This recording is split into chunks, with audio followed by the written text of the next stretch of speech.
Welcome to the 10th birthday party for a right-size passive house. We finished it exactly 10 years ago, 2015, and we want to give you a little tour of the inside.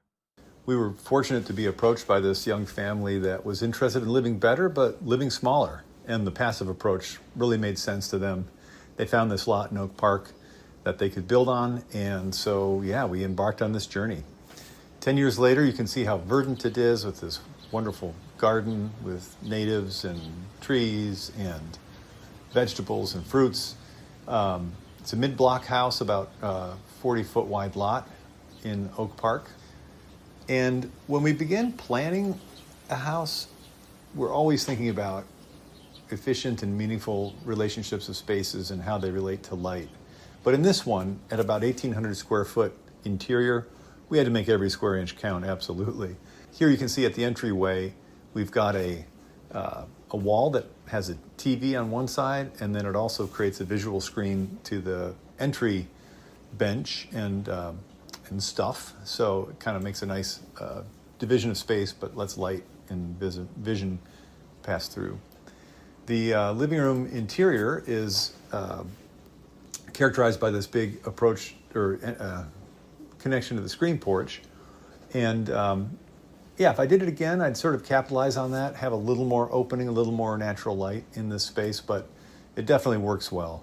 And the screen porch is the real feature of the front of the house, I would say. It's a place where you can have a fireplace without making a problem for depressurization or smells or leakiness in the house that, fireplaces are famous for.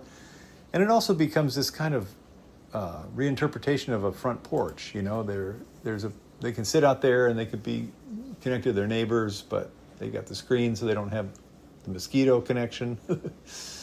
And it's just a cozy space, which becomes cozy because of the fire and cool nights. And so it's a lot different thermal experience than this very stable passive interior with, beautiful air quality.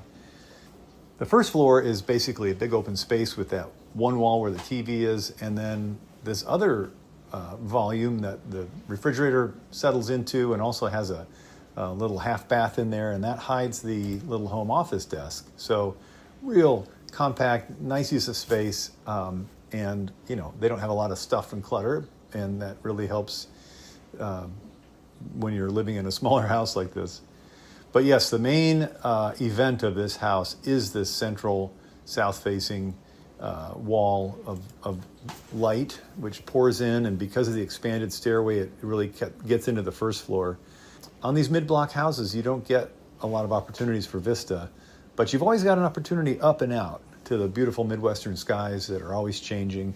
And so that was our thought here, to create this this volume, this light, this airiness, and it becomes the kind of focal point of the house. The bedrooms and bathroom and utility space all kind of gather around this. So yeah, glad you could come and see how it all flows, how it all goes together.